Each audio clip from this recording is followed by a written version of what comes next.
Hey guys, this is a 2009 Jeep Wrangler Unlimited Sahara. It was giving a P0302 error, and engine was vibrating. It was not running well. I checked the error code and then realized that it is P0302 is second cylinder, number 2 cylinder misfire. So when I thought, okay, let me check the spark plugs, and this is the condition of the spark plug. And so I thought, okay, let me replace, and I picked up spares, the same one, Champion. And when I replaced, it was still behaving the same way with the same error code. Then I realized it must be either the cable or the ignition coil, because later I checked the cable. This is number 2. I swapped the cables, the cable with the other one. I think I swapped it with number 4, and this cable is okay, so 2 is okay. And the way I checked, I'll just show it in a moment. You don't need any special gadget for that. Some people I have seen use specially made spark tester. You really don't need that. I still follow the old school method. You can actually connect a spark plug here, either a new one or a spare one or an old one, and then ground the section here, and then you should be able to see the spark. And that is how I tested. So there was no spark coming from number 2, from the ignition coil. So I'll show it to you in a moment now. This is how I connect. You can actually connect to any ground, but for me, because I have a jumper cable, it's easier for me to take the negative from the battery, and I have connected the negative to the spark plug body here. I'll take it up closer in a moment, and you can actually see the spark. This is the old spark plug, and still I can see the spark coming from the this is I connected to the fourth cylinder from the distribution coil, the ignition coil, and I can see the spark. So it is working. Even the old spark plug, although it needs to be replaced, it is still working. I'll show it to you. I don't think you can see the spark in the camera. I'll show it to you now. If you closely observe, you can see the spark.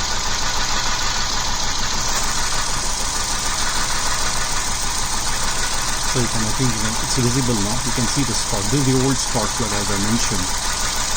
So the cable is okay, and I have used the number 2 cable here just to make sure that the cable itself is okay.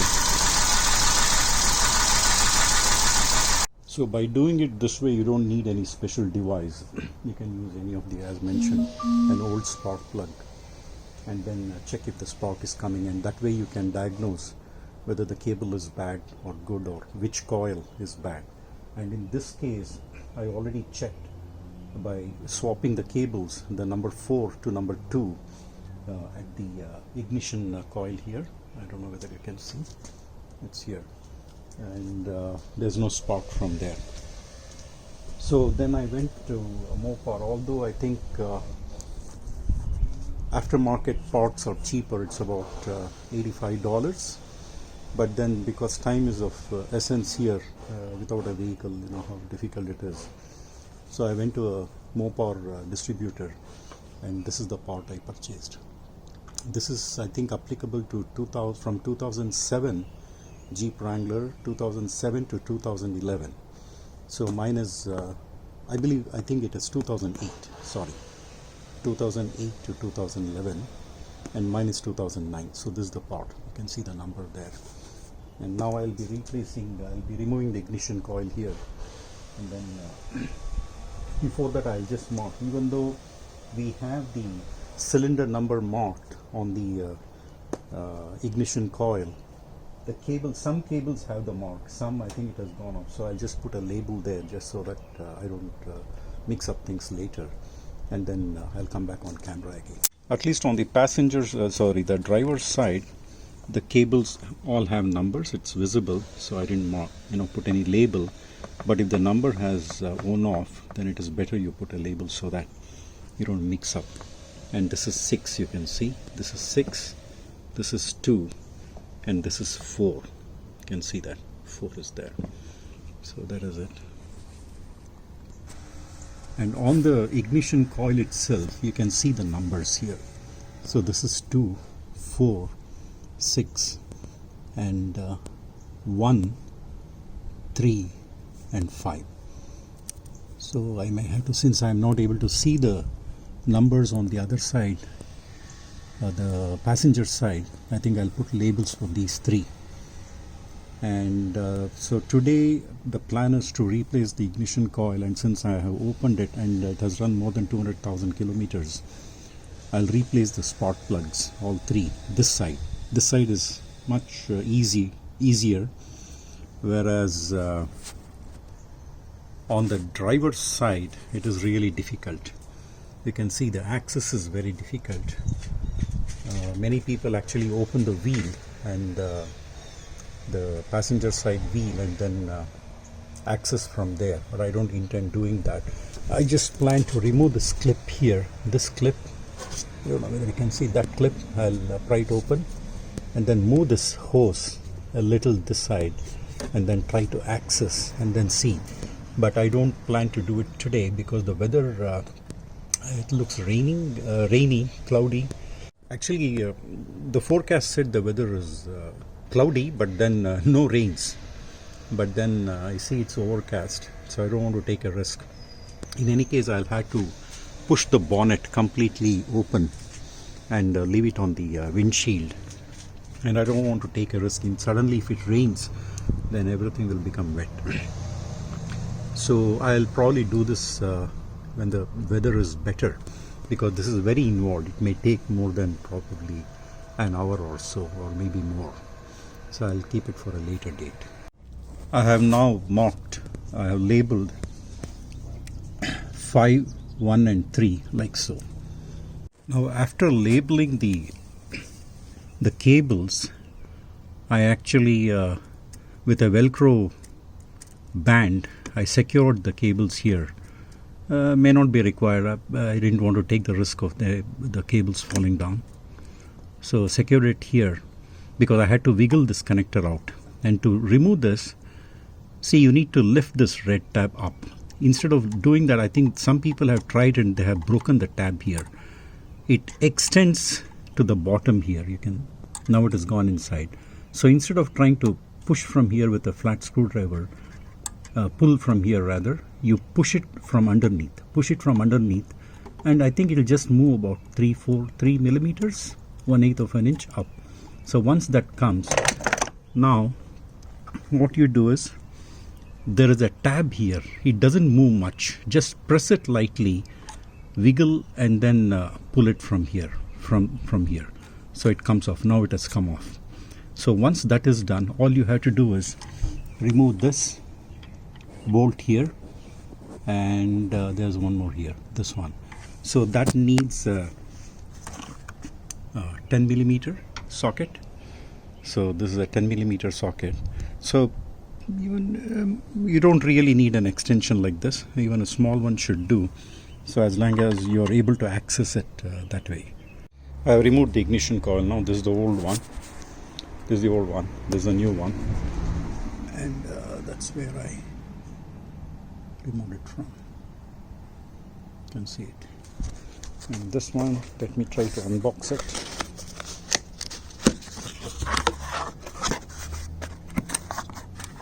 This is how it comes in the packing. You can see it's the original OEM part from Mopar.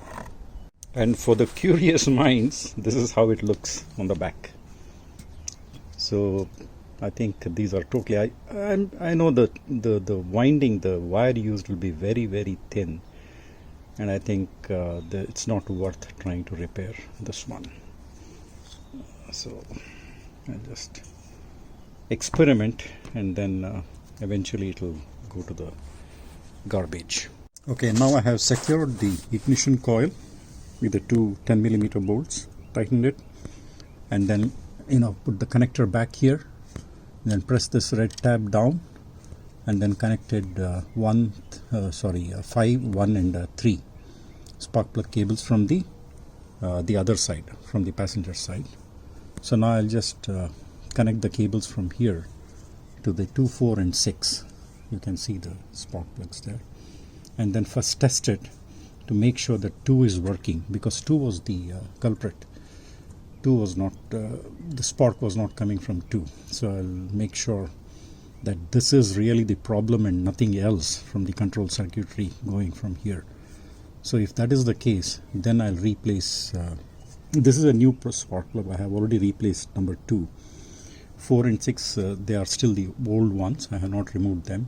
I'll test it now, and no error code and engine runs smoothly, then I'll replace the other 2, the 4 and 6. The repair is a success, as you can see.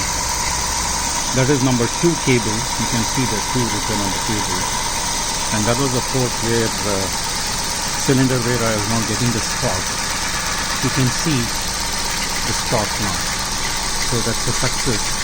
Now I'll switch off the engine and then replace 4 and 6. And for those interested, this is the replacement spark plug pair. This is a pair. This is the number RE14PLP5. It comes as a pair. This is about $17 or $18. Now this is number 4 spark plug. Actually, it is not so bad. Yeah, okay, it's rusted here, but then the contact itself, the gap has increased a little bit. So yeah, it is in focus now. And most of you probably know it. You need a special wrench.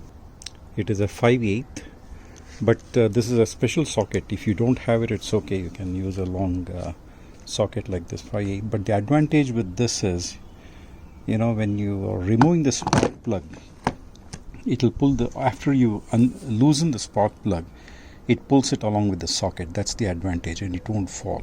You can see it here, like so. So now, even if it won't fall. It's secure. So once you loosen, this will come off along with the socket. That's the advantage using the special spark plug socket. And this is the thing. This is where it looks different. There's a hex nut shape here along with the socket, the top end of the socket. And for those interested in knowing the gap here, see this gap, I'm not going to change it, because this is not approximately, I've actually checked with a gauge. It's 1.2 millimeters from the factory, Champion. And I believe the specification for the spark gap here, spark plug gap, is 40 mil. 40 mil equates to just little over 1 millimeter. But I'm going to leave it as is. And I'll be using this NTCs on the thread here, on this thread. I'll be using this so that next time removal is easy. So this is what I have. Maybe there are better ones available, but this is what I have been using for many applications. And this is how it looks inside. You can see it. Now this is number 6 spark plug. It was a little difficult to remove actually. Doesn't look so bad. In fact, I'm just comparing with the number 2. And you will need extension. In fact, the extension I have is only these 2. It was insufficient. I needed one more, but I didn't have, but I managed. So you need a long extension for number 6. It's a difficult reach. You can see it. Now, just for comparison, this is number 2 from the 2 cylinder. You can see how bad it is. 6 and 4 are almost the same. Okay guys, so 2, 4 and 6 spark plugs replaced, ignition coil replaced, and it is working. So it is not shuddering, no vibrations, and I'll run it for some time and then check for error code. I'll first clear the error codes now and then check. So far so good. Thank you for checking out my video. Okay guys, thank you, bye bye.